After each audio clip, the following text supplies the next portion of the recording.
Hello and welcome back to Brigador, where we are on E1 Always Forever now. We're going to see what this last one is. Joust. I don't know what that is. Jotun's Joust is armed with a Disco 7 megawatt laser and a Confessor 37mm autocannon, with an audiokinetic pulse for defense. This loadout is focused on high mobility hit and run attacks. The Joust is extremely hard to hit when running at full speed, and the dual turrets can maintain target lock from any angle. This might be viable. It's not too squishy. It sounds like it's probably viable, especially as an A-grav, but...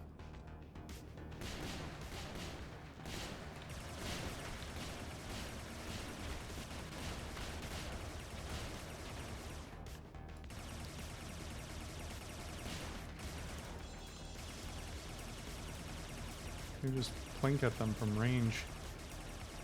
Although, I'm starting to run a little low on ammo. Oh god, switching to A-grav so abruptly takes a little getting used to.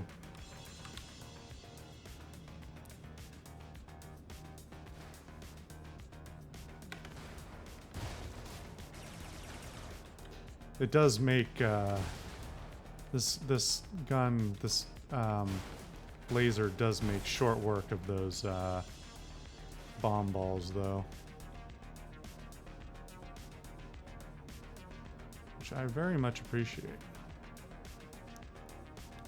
Hell, I've barely fired the main gun at all. Haven't needed it, really.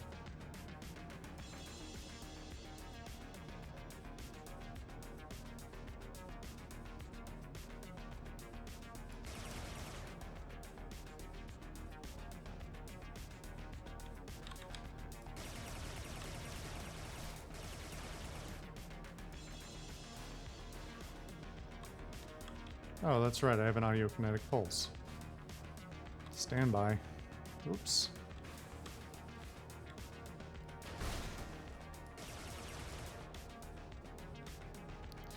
Still not entirely comfortable with the A-grav maneuverability.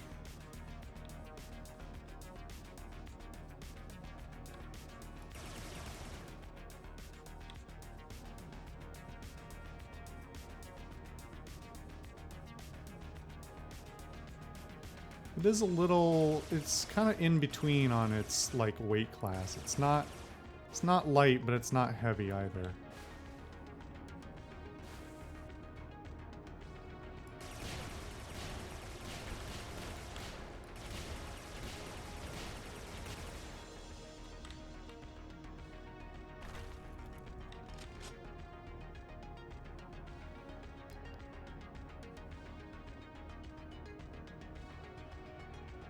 So far, it's surprisingly stealthy, too.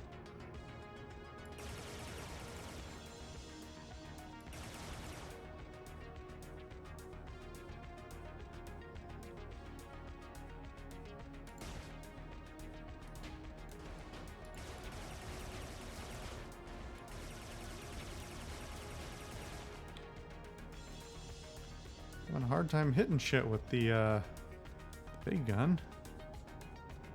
Good thing the small gun's pretty effective.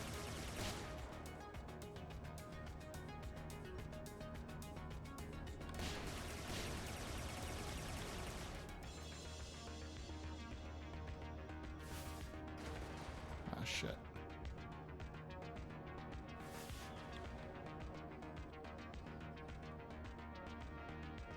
Alright, everybody just walk on by. Nothing to see here.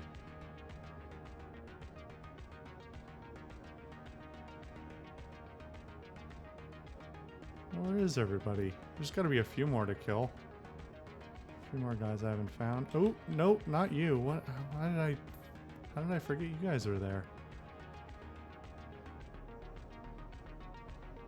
Ah, here we go. All right.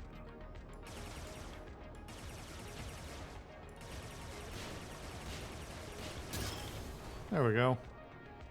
Easy peasy.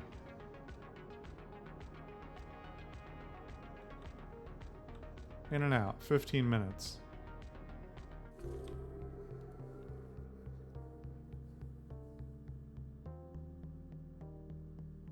I guess I could have taken out the depots.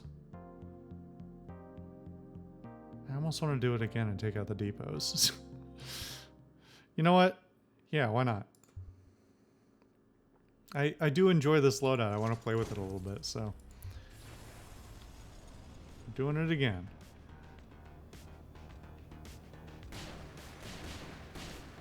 We're going again, Gars and Goyles.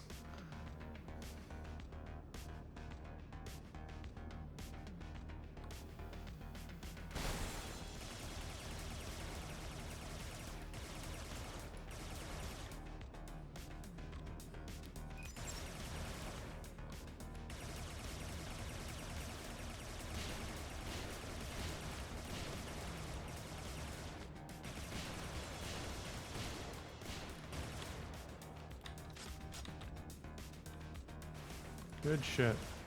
Easy, easy, easy. I like this loadout. The chassis is a little slower than I would like. But you know what? I can definitely live with it.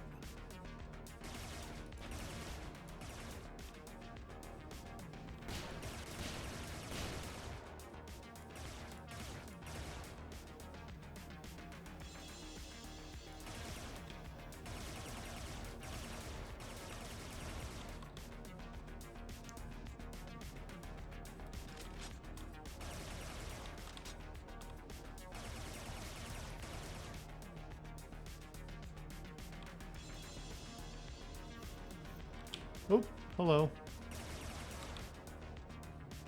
Sneaky. Sneaky, sneaky.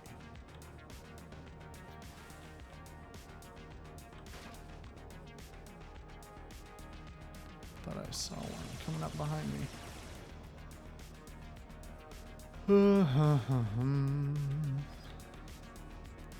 You know, I thought this was going to be a hard mission. Turns out, it's only the first bit of it that's hard, or the first loadout that's hard.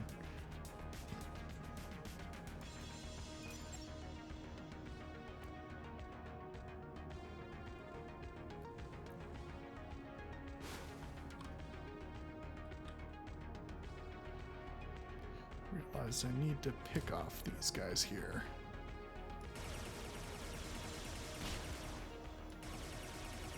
Wake up, Buttercup. Time to die.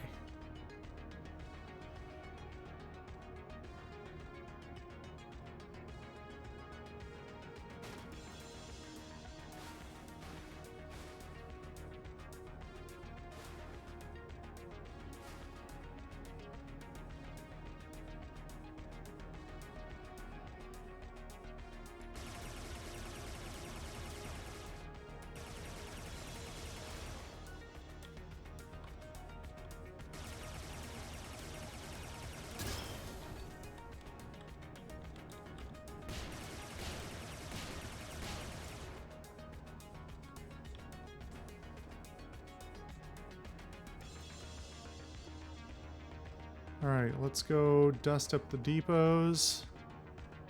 Call it a day.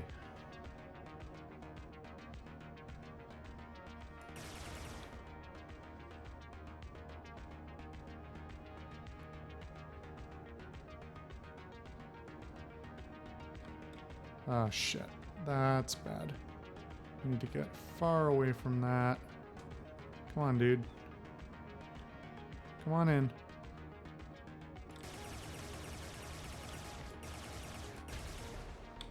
There we go.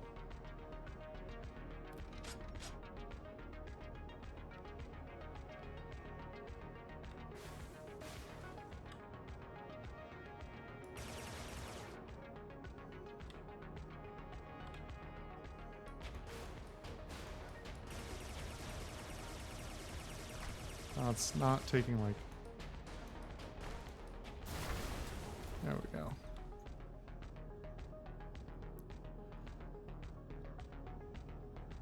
There are really only 7 of those things? 3, 6, 7, 8, I guess. Huh. For some reason I thought there were 12 of them. Do I dare try and... No, it's just gonna go badly, right?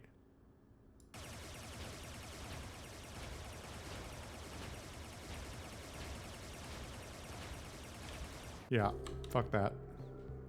I'm out. I'm okay with that, though. Alright. It's funny, usually, I mean, on most of these missions, they put the most difficult vehicle last, but the vehicle multiplier on this one is much lower than it was on the Pantry Boy. But of course, you can't see that because for some reason they don't give you any of that detail when you're not in freelance. I don't know why. Anyway, intel. Corvid power suit, fence. Blazing twin guns and a great view of the action provide the overconfidence behind the suit's name. The fence is weak, but scary enough face to face, especially if the other guy isn't wearing a power suit. That's why smart commanders reserve them for intimidating the locals and gunning down hapless infantry. Anything bigger and the fence is outmatched.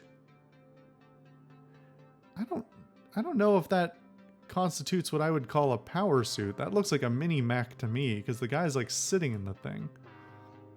Power suit to me implies that like it's like an exoskeleton. It could be a really big exoskeleton, but like the type where you're actually, you know, your limbs correlate directly to and are likely fed into the, you know, body of the machine. Yeah. Sawbuck. If you can believe it, nobody has bothered to ID the central cockpit component on these things. I don't think anyone else cares, but the driver enclosure is the same on the Klezmer Boatman, even the Tasker. The Corvid don't standardize nearly anything, so this has to be a common and easily stripped component from something else. It's not from any Loyalist vehicle. That's what's driving me nuts. It's armored. It's not like it's from a civilian vehicle. Do they have a cache of rusted out cockpit enclosures from some other planet, some other war? Some kind of massive off-world trade deal with other desperate sons of bitches? Junked holes spirited away under the wire? Spirited in under the wire? It doesn't really matter. Even if it does keep me up some nights trying to figure it out. Trying to figure it. Sawbucks are baby's first power suit. No atmospheric filtration, no pressurization, no distributed camera array for redundancy, limited range of motion on the limbs. Doesn't matter where the cockpit enclosure comes from when the view slot's just another funnel for bullets into the driver's skull.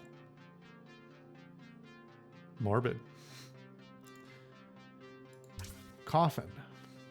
An essential part of any insurrection is getting all your soldiers in love with death, because that's what most of them are going to meet sooner than the triumph of the cause. Corvids realized this pretty quickly. Early on, they didn't enjoy nearly the same caliber of design and maintenance personnel that they can now control easily, with a seemingly endless cadre of disillusioned loyalist veterans. Before you can build or steal the heavy stuff, you better get good at using explosives in densely populated areas, and the cheapest, nastiest ambushes you can think of. Get those angry kids into a low-slung cage and bone saw with the barrel nearly shot out, grafted onto a pair of mongoose legs. That's a coffin. Get them stemmed up and cover them with tarps and debris like you see on any street. Wait until the Drummond commander leans out of his cupola and his foot patrol have stopped to ogle the Texas 7 dancers leaving after their shift. Start firing once the Molotovs from the roof hit the commander. The coffins are at can't miss range, and then they're running back alleys with a smoke screen behind them before anyone realized what happened. Eventually, those kids get promoted to something that might keep them alive for longer than 3 minutes at a stretch.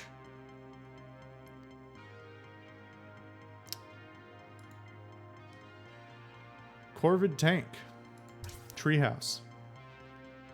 Normally, if there is a normal for a siege engine made out of old jalopies, you'd expect the cars to be stripped out entirely for something like this. Instead, Corvid engineers keep all the horns and headlights and link them up to the main cockpit controls. When one of these comes rolling in, blaring and blazing like the angels on Judgment Day, the treehouse goes from silly to terrifying in seconds flat. Fortunately, the thing itself doesn't have that kind of acceleration. Keep your distance and don't let the bastard surprise you. Dragon. Can you believe what the Corvids come up with? A tank designed by a child that's never seen a tank or a dragon. Hell of a glacis plate. Glacis plate? I don't know. Lots of armor and eight up with engine, the Corvid specialty. The big dead car gun mount is controlled from inside the cabin, I think. Rather than diverting power to increase speed the usual way, the Dragon can boost its already tremendous torque for short periods of time. When the driver downshifts, the Dragon's going to plow through anyone or anything in its path. I'm gonna look that up because I'm curious. I'm not familiar with that term.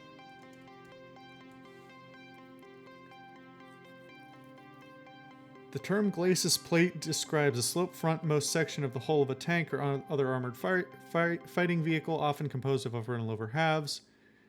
In a head-on-head armored engagement, the glacis plate is the largest and most obvious target available to an enemy gunner. Yeah, I mean, that makes sense. A big stripe on it. They put a racing stripe. Corvid tank killdozer. The NEP had enough successful countermaneuvers against the Corvid uprising in the early days. The random bombings and infantry ambushes weren't going to cut it anymore.